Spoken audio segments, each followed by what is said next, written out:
Friends walking through this journey called life, let's talk about something we often whisper to ourselves when no one is around.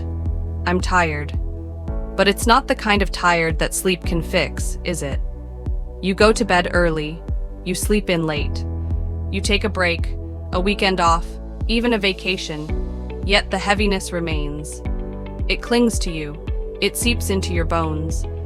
You feel like you're carrying something invisible, something no one else seems to notice, but you can't put it down. That's because you're not just tired, you're spiritually drained. And that's a very different kind of fatigue. Physical tiredness is cured by rest. Mental tiredness is cured by detachment. But spiritual tiredness? That comes from disconnection. Disconnection from meaning, from purpose, from self, from the quiet inner voice that once told you who you were and why you mattered. Schopenhauer, the German philosopher often labeled as a pessimist, said that life is suffering. But this wasn't just nihilism. He wasn't trying to depress us. He was trying to awaken us. He saw that much of human life is spent chasing things that never truly satisfy. Wealth, approval, comfort, control. And in this endless pursuit, we become spiritually starved. We are overstimulated, but undernourished. Our calendars are full, but our hearts are empty.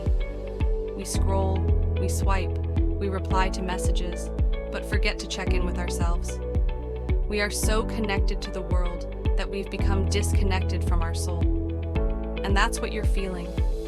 That ache deep inside, that restlessness, that sense of something's missing.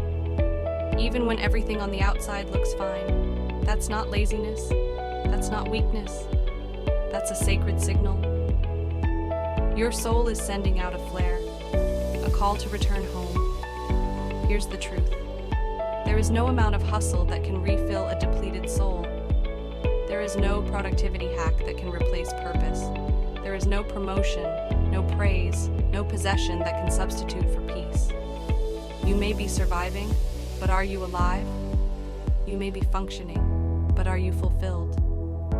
And here's the most important part. You don't need to stay in this drained state forever, because there is a way back. Not by doing more, but by doing less of what drains you and more of what fuels you.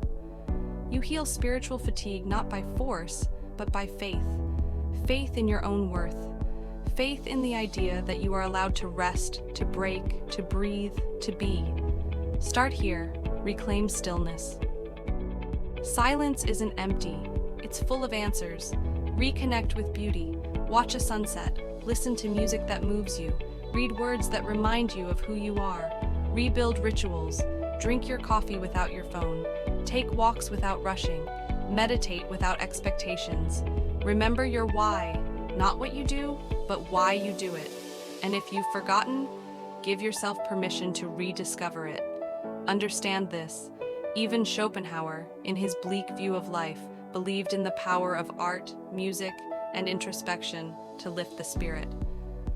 He believed that we could transcend suffering, not by denying it, but by accepting it and transforming it into something meaningful.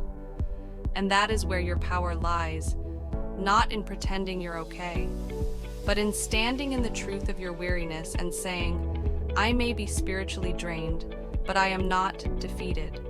You are not lazy for needing a pause. You are not broken for needing healing. You are not weak for needing help. In fact, the people who burn out the hardest are often the ones who care the most, who love the most, who give the most, and who forget to give anything back to themselves. So today, make a decision, not to push through, but to pull inward. Because when you give your spirit space to breathe, when you begin to refill from the inside out, when you reconnect with your truth, you won't just recover, you'll rise, not as the same person, but as someone wiser, softer, and infinitely more powerful. Your spirit isn't gone, it's just waiting. And now, it's your time to return to it.